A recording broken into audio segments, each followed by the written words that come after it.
El científico Mauden Vabsen de la Facultad de Matemáticas y Física de la Universidad de Portsmouth ha formulado una teoría en la cual afirma que vivimos en una simulación y para demostrarlo, ha estado trabajando en un colisionador de partículas. La creencia de Vabsen se basa en la idea de que el universo podría ser fundamentalmente matemático y computacional. Ciertos aspectos de nuestras vidas sugieren que estamos inmersos en un mundo virtual. Un indicio que respalda esta teoría es el principio entrópico, el cual podemos concretar en la siguiente frase.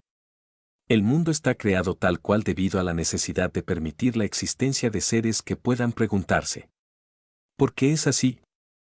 Stephen Hawking, en su libro Historia del Tiempo, habla del principio entrópico aplicado al tema del origen y formación del universo.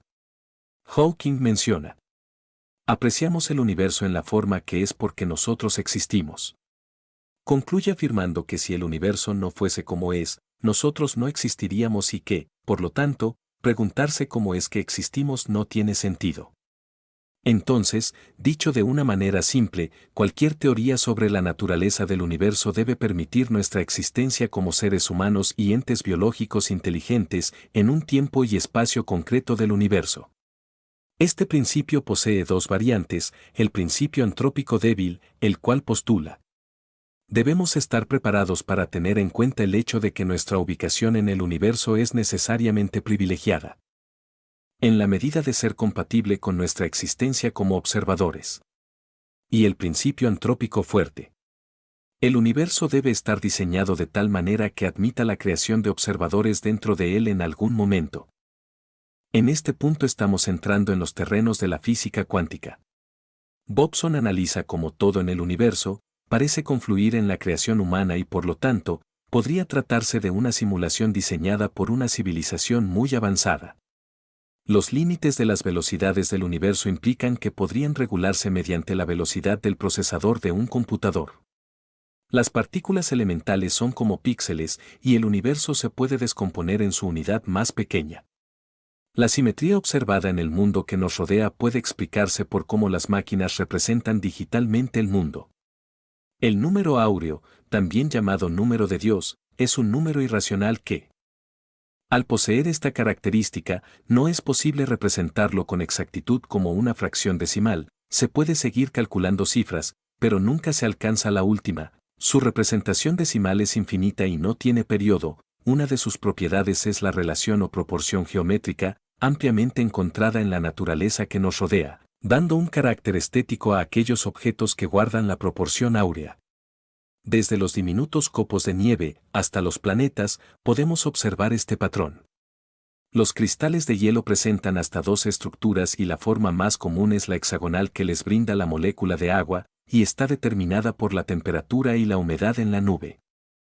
Estas moléculas están unidas químicamente por enlaces o puentes de hidrógeno que confieren esa estructura abierta y rígida a los cristales de hielo. No hay dos cristales de hielo iguales, porque con cada unión que se produce en el proceso de congelación, las uniones son únicas y aleatorias.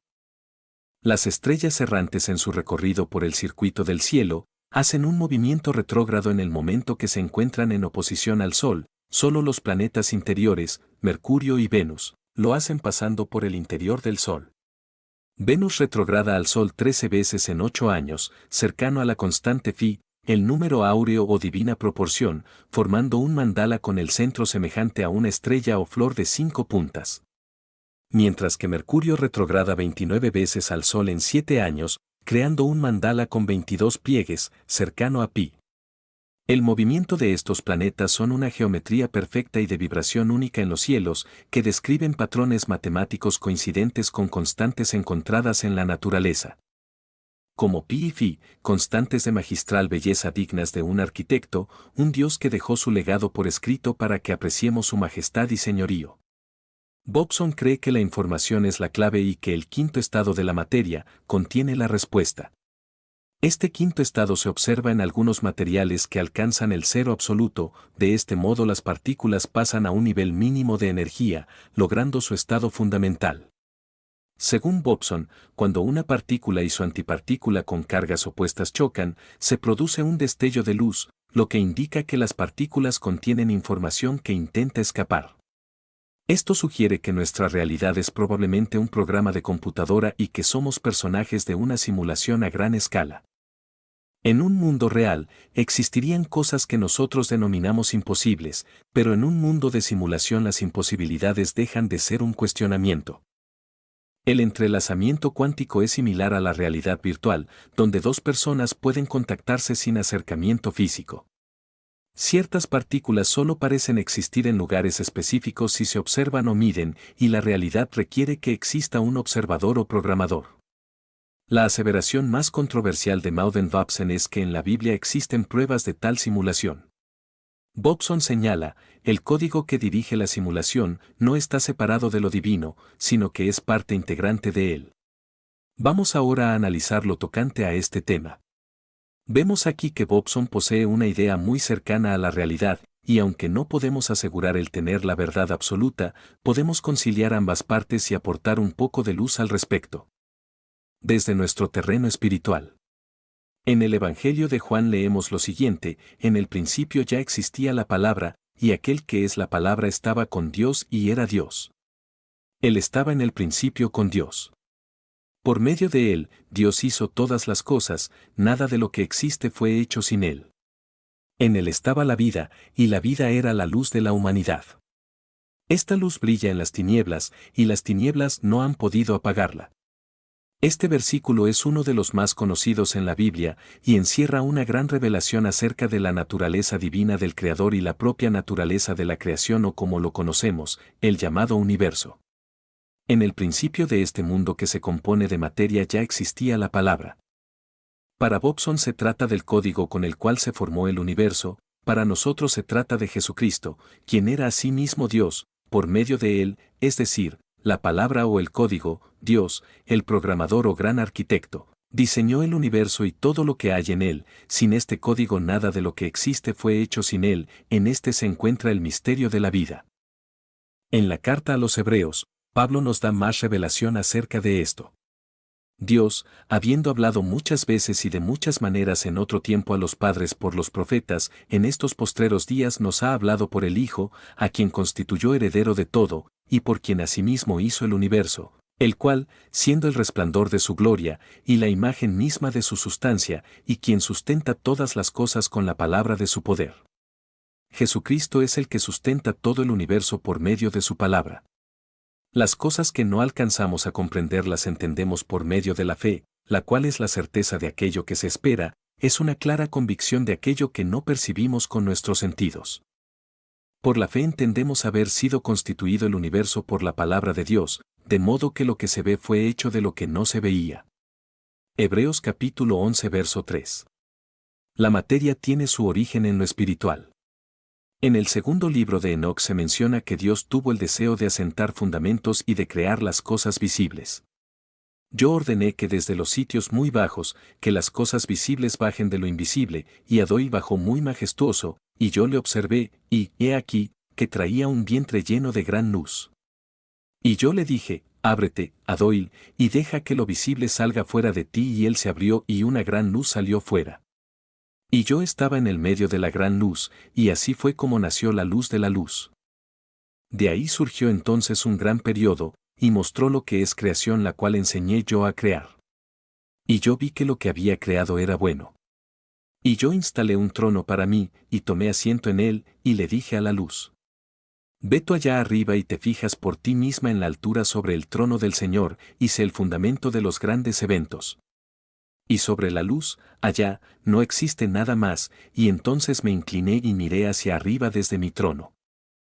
Y yo ordené de los sitios muy bajos por segunda vez, y dije: deja que Arca se proyecte con fuerza. Y de lo invisible, Arca se proyectó con fuerza, pesado, y muy rojo. Y yo dije: ábrete, Arcas, y deja que de ahí, nazca de ti, y él se abrió. Una era surgió adelante, muy poderosa y muy obscura, gestando la creación de todas las cosas bajas.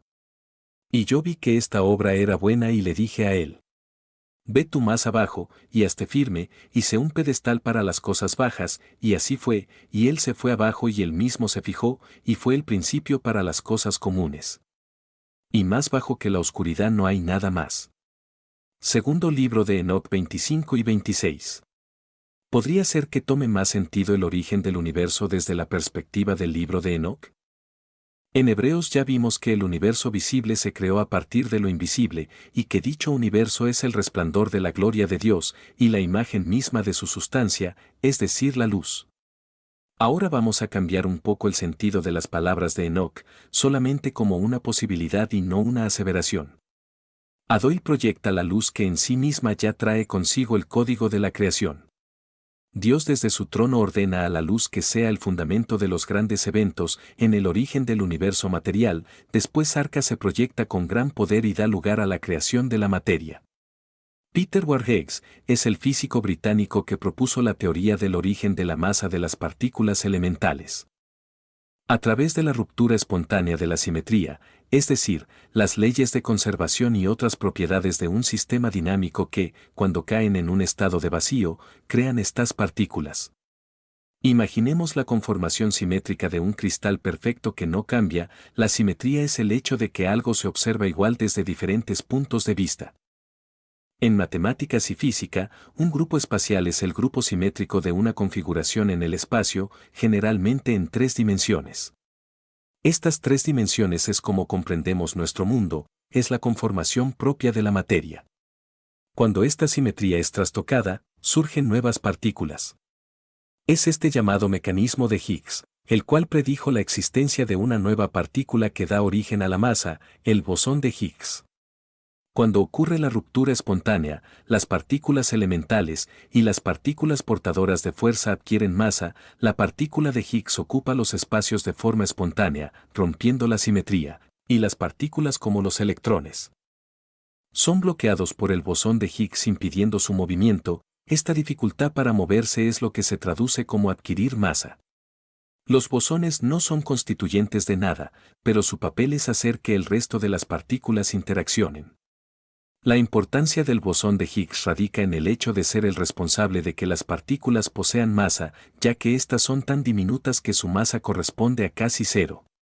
Muy acertadamente se llamó al bosón de Higgs la partícula de Dios, pues ella sería el puente para manifestar el mundo invisible en materia visible.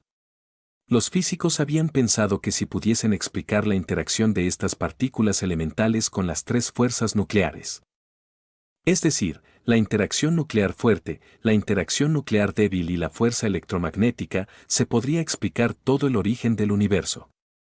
Pero ¿cuál sería el sentido de crear una simulación a partir de un mundo espiritual? Sabemos por varios escritos que hace millones de años se originó un conflicto cósmico que ponía en tela de juicio la justicia del Creador del universo. Sin embargo, había un plan magistral que pondría fin a tales acusaciones. El libro de Melquisedec nos da un entendimiento del origen de la anomalía cósmica que había que corregir. En la última parte de este libro, la historia del universo, se narra que los cielos existían antes que las estrellas y toda obra visible, la cual el Creador, amador de la música, visualizó como una orquesta, un universo vibrante. Dios creó al primogénito de los ángeles con toda sabiduría y perfección, después de darle las leyes que deberían regir su reino, las cuales no eran impuestas con tiranía. Se le confió la tarea de guardarlas y transmitirlas, y Dios continuó con su creación. Huestes de ángeles fueron creados en muchos rangos. Tan preciada como la vida, la libertad de escoger, el libre albedrío a través del cual la creación podría demostrar su amor a su Hacedor, exigía una prueba de fidelidad. Con tal propósito, el Eterno condujo las huestes por entre el espacio iluminado hasta aproximarse a un abismo de oscuridad. A lo lejos, ese abismo se había revelado insignificante a los ojos de los ángeles, pero a medida de su acercamiento, se mostró en su enormidad. Todos los tesoros de la luz estarán abiertos a su conocimiento, menos los secretos ocultos por las tinieblas. Son libres para servirme o no. Amando la luz estarán ligados a la fuente de la vida. Con estas palabras, hizo Dios separación entre la luz y las tinieblas, el bien y el mal. El universo era libre para escoger su destino. Luzbel había dedicado su vida al conocimiento de los misterios de la luz, pero se sintió poco a poco atraído por las tinieblas. Una pequeña curiosidad llevó a Luzbel a aproximarse a aquel abismo profundo. Antes de crear el universo, Dios ya había previsto la posibilidad de una rebelión. Luzbel finalmente concibió una teoría engañosa, un nuevo sistema de gobierno, la ciencia del bien y del mal y convocó a los ángeles para la rebelión, un tercio de ellos lo siguieron. En un gesto de humildad, el Creador se despojó de su corona y de su manto real, colocándolo sobre el blanco trono. El trono mismo que Luzbel codició. El Eterno se dirigió a Luzbel, diciendo: Tú recibiste un nombre de honra al ser creado. Ahora no te llamarán más Luzbel, sino Satanás, el enemigo del Creador y de sus leyes. Después el Eterno se condujo, en dirección del abismo y levantando sus brazos ante las tinieblas. Ordenó en alta voz: haya luz y reveló un mundo inacabado, cubierto por aguas cristalinas. El mundo revelado era la tierra. La luz, que parecía vencida, renació victoriosa en un lindo amanecer. Las luminarias permanecerían para siempre como símbolos de la presencia espiritual del Eterno, que es la fuente de toda la luz.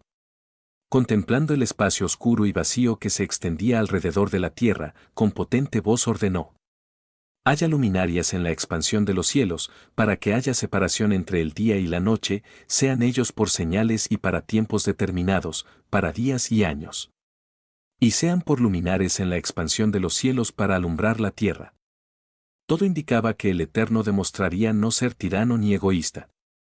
Coronando a alguien sobre el monte Sión, Satanás y sus seguidores no dudaban de que el reino les fuera entregado, pero el Eterno se arrodilló junto a la fuente del río de la vida y, con los elementos naturales de la tierra, comenzó a moldear, con mucho cariño, una criatura especial, el primer hombre que por haber nacido de la tierra, recibió el nombre de Adán. Después de crear a Eva, Dios condujo a la joven pareja al monte Sión, lugar del trono divino. Las acusaciones de que su gobierno era de egoísmo y tiranía serían refutadas. A los ojos de todas las criaturas racionales. Allí, ante el estremecimiento de las huestes enmudecidas, el Creador cubrió al hombre con el manto real, colocándole sobre su cabeza la corona que había sido codiciada por Luzbel. En el primer libro de Adán y Eva, leemos que Dios había plantado el jardín del Edén, con un mar de agua pura y cristalina, para que el hombre que se introdujera en él fuera limpio de toda impureza. Dios había creado ese mar a su buen parecer, porque él sabía lo que el hombre haría. Y así una vez salido del jardín, con motivo de su transgresión, los hombres deberían nacer en la tierra. Luego ellos regresarían en el final de los tiempos en sus cuerpos resucitados y se bañarían en las aguas de ese mar. La historia de la caída del hombre ya la conocemos. Dios se dirige a Adán y Eva en estos términos: ustedes han transgredido por su propia y libre voluntad y salieron del jardín en el que yo los había colocado. Por su propia y libre voluntad han transgredido a través de su deseo por la divinidad, la grandeza y un estado exaltado, como el que tengo, así que yo les privé de la naturaleza brillante que entonces tenían, y los hice salir del jardín. A esta tierra, áspera y llena de problemas. Si tan solo no hubieran transgredido mi mandamiento y hubiesen guardado mi derecho, y no hubieran comido del fruto del árbol que les dije que no comieran, pues habían árboles frutales en el jardín, unos mejores que otros. Pero el malvado Satanás no mantuvo su fe y no tenía buenas intenciones hacia mí, y a pesar que yo lo había creado, me consideró inútil, y solicitó la divinidad para sí mismo. Por esto yo lo arrojé del cielo, pues ya no podía permanecer en su primera morada. Él fue el que hizo el árbol agradable a sus ojos, hasta que comieron, creyendo en sus palabras. Al igual que Luzbel, Adán y Eva fueron privados del cielo y su naturaleza divina, que al principio poseían, es decir, sus cuerpos celestiales, son cambiados a cuerpos de carne. Y tú, oh Adán, mientras estabas en mi jardín y eras obediente a mí, la luz brillante de descanso era sobre ti también. Pero cuando me enteré de tu transgresión, te privé de esta luz brillante. Sin embargo, por mi misericordia, yo no te convertiré en oscuridad, pero te he hecho un cuerpo de carne, y te di una piel que pueda soportar el frío y el calor. Ahora somos una raza caída, pues nuestros padres Adán y Eva fueron despojados de su gloria original, de la cual gozaban como seres de luz ante el Creador, y a causa de la transgresión del mandato de Dios en el jardín del Edén, fueron transformados y sobrevino la muerte al género humano. Este mundo en el cual nos desenvolvemos tiene el propósito de ser un escenario de ensayo y error, por medio del cual tenemos la oportunidad de redimirnos y volver a nuestra morada original en los cielos, con el Padre. Ya que todos nosotros fuimos partícipes de la anomalía de la creación. Pero ahora, aparte de la ley, se ha manifestado la justicia de Dios, testificada por la ley y por los profetas. La justicia de Dios por medio de la fe en Jesucristo, para todos los que creen en Él. Porque no hay diferencia, por cuanto todos pecaron, y están destituidos de la gloria de Dios, siendo justificados gratuitamente por su gracia, mediante la redención que es en Cristo Jesús. Romanos capítulo 21 verso 24. En el capítulo 8 de la carta a los Hebreos, leemos acerca del papel de Jesucristo como sacerdote principal y de los sacerdotes sobre la tierra, los cuales ofrecen ofrendas según la ley, y después se lee algo muy revelador con respecto a este acto. Así que, si estuviese sobre la tierra, ni siquiera sería sacerdote, habiendo aún sacerdotes que presentan las ofrendas según la ley, los cuales sirven a lo que es figura y sombra de las cosas celestiales. Como dando a entender que toda esta realidad, solo es una sombra o proyección de algo que es más real que lo que percibimos como realidad. En Colosenses capítulo 2 leemos: Y a ustedes, estando muertos en pecados y en la incircuncisión de su carne, les dio vida juntamente con él, perdonándoles todos los pecados, anulando el acta de los decretos que había contra nosotros, que nos era contraria, quitándola de en medio y clavándola en la cruz, y despojando a los principados y a las potestades, los exhibió públicamente, triunfando sobre ellos en la cruz. Por tanto, nadie los juzgue en comida o en bebida, o en cuanto a días de fiesta, luna nueva o días de reposo, todo lo cual es sombra de lo que ha de venir, pero el cuerpo es de Cristo. Una vez más se menciona que todo nuestro mundo material es una sombra de lo venidero, es decir, lo espiritual. En la segunda carta a los Corintios, en el capítulo 4, también leemos al respecto. Por tanto, no desmayamos, antes aunque nuestro hombre exterior se va desgastando, el interior no obstante se renueva de día en día. Porque esta leve tribulación momentánea produce en nosotros un cada vez más excelente y eterno peso de gloria, no mirando nosotros las cosas que se ven, sino las que no se ven, pues las cosas que se ven son temporales, pero las que no se ven son eternas. Veamos otras citas que nos hablan acerca de la vaciedad de esta vida. Ciertamente todo hombre anda como una sombra, de seguro se ocupan en vano, él acumula riquezas y no sabe quién las recogerá. Salmos 39:6. Mis días son como una sombra que se alarga, y me marchito como la hierba. Salmos 102:11. Me voy como una sombra cuando se alarga, me sacuden como a una langosta. Salmos 109:23.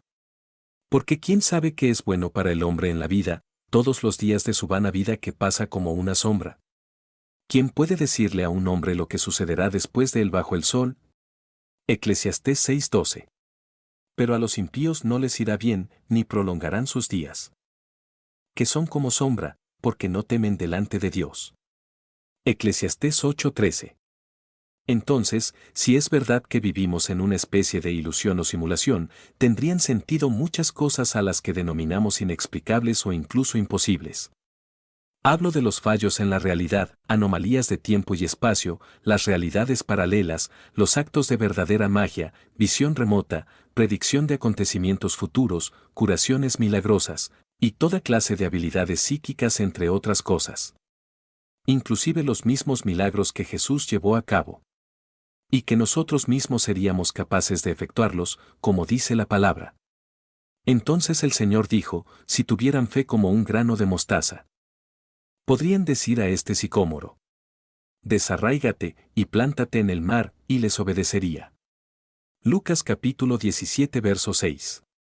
Porque de cierto les digo, que si tuvieran fe como un grano de mostaza, dirían a este monte: pásate de aquí allá, y se pasará, y nada les será imposible. Mateo capítulo 17 verso 20. Nada es imposible, incluso, traer desde el polvo a un ser humano a su estado original, pudiera sonar algo muy de ficción, pero en un mundo que se presuma virtual, como el planteamiento de la simulación, esto es posible, pues seríamos información almacenada y que en su momento puede ser recreada en su más mínimo detalle. Jacobo Greenberg Silverbaum, un destacado investigador, nacido en la Ciudad de México en 1946 en el seno de una familia de ascendencia judía, decide explorar la mente humana a los 12 años, después de que su madre muriera a causa de un tumor cerebral. Estudió psicología en la Universidad Nacional Autónoma de México y posteriormente psicofisiología en el Instituto de Investigación Cerebral en Nueva York. Obtuvo un doctorado con una investigación enfocada en los efectos electrofisiológicos de los estímulos geométricos en el cerebro humano. Escribió más de 50 libros. En su teoría sintérgica, Jacobo Greenberg propone que existe un continuo espacio de energía y que el ser humano común solo puede percibir una parte de este. El resultado de tal proceso es lo que el mundo llama realidad. Esta teoría intenta responder a la pregunta de la creación de la experiencia. La postulación fundamental de esta teoría es que la experiencia surge como resultado de tres procesos de interacción. El primero de ellos es una interacción entre elementos neuronales, capaz de crear un campo energético complejo denominado campo neuronal.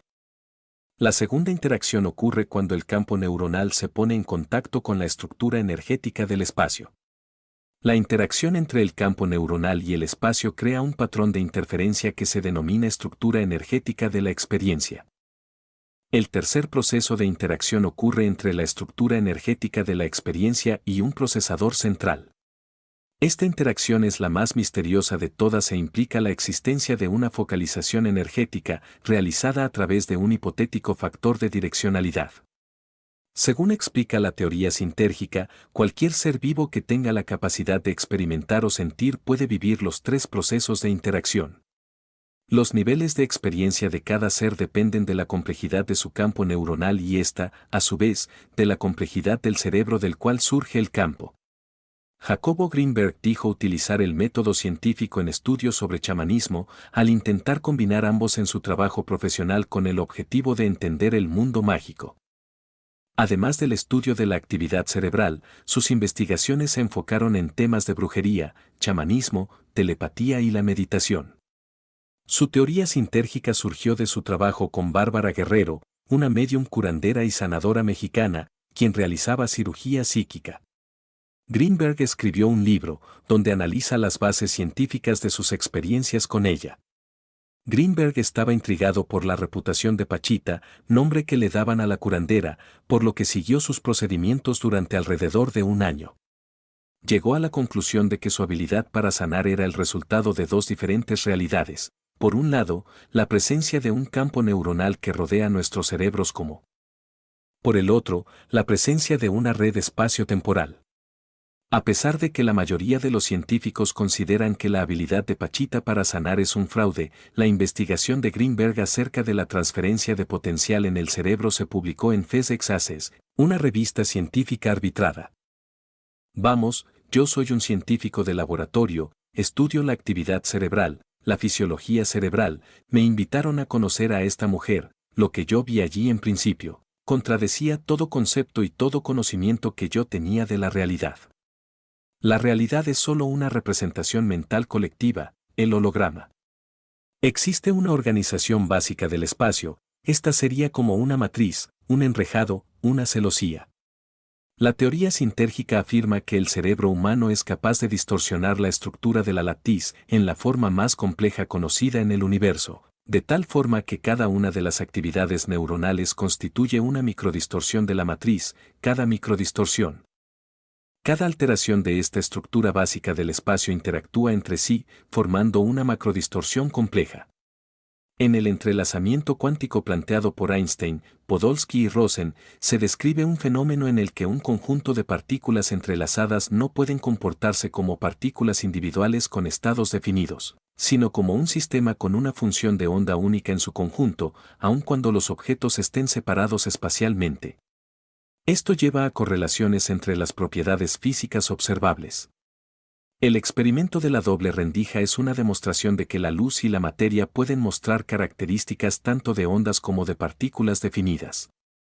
Al principio no se tenía claro qué era la luz, si se trataba de partículas o tenía un comportamiento ondulatorio, después se demostró que poseía ambas propiedades. Del mismo modo se comprobó que los electrones poseen el mismo comportamiento. lo que se extendió a los átomos y a las moléculas. El experimento de Thomas Young con la luz, conocido como las rendijas de Young, formaba parte de la física clásica, mucho antes del desarrollo de la mecánica cuántica. Este consiste en hacer pasar un haz de luz a través de una placa perforada por dos rendijas paralelas. La luz que atraviesa dicha placa se observa proyectado en una pantalla detrás de esta. La propiedad ondulatoria de la luz hace que las ondas que pasan por ambas rendijas interfieran, produciendo un patrón de bandas luminosas y oscuras en la pantalla, un resultado que no se vería si la luz estuviese formada de partículas clásicas. Sin embargo, la luz absorbida por la pantalla lo hace en puntos discretos como partículas, y los detectores en las rendijas han indicado que cada fotón que atraviesa una sola rendija lo hace como partícula clásica, y no ambas rendijas como lo haría una onda. También se ha demostrado que las partículas no forman el patrón de interferencia si se detecta por qué rendija pasan. Esto es el principio de dualidad onda-partícula. En palabras llanas, esto demuestra a nivel elemental, por un lado, el potencial de la mente humana para interactuar con la materia. Por otra parte, el entrelazamiento cuántico explicaría muchos fenómenos inexplicables en nuestro mundo, que sobrepasan leyes de la física clásica. De algún modo, la teoría de un mundo simulado podría encajar en todo esto. Si bien no conocemos todas las respuestas para este universo, podemos encontrar consuelo en las siguientes palabras. Porque en parte conocemos y en parte profetizamos, mas cuando venga lo perfecto, entonces lo que es en parte se acabará. Cuando yo era niño, hablaba como niño, pensaba como niño, juzgaba como niño, mas cuando ya fui hombre, dejé lo que era de niño. Ahora vemos por espejo, oscuramente, mas entonces veremos cara a cara. Ahora conozco en parte, pero entonces conoceré como fui conocido. Y ahora permanecen la fe, la esperanza y el amor, estos tres, pero el mayor de ellos es el amor. Primera carta a los Corintios capítulo 13 versos 9 al 13. Las cosas secretas pertenecen al Eterno nuestro Dios, mas las reveladas son para nosotros y para nuestros hijos para siempre, para que cumplamos todas las palabras de esta ley.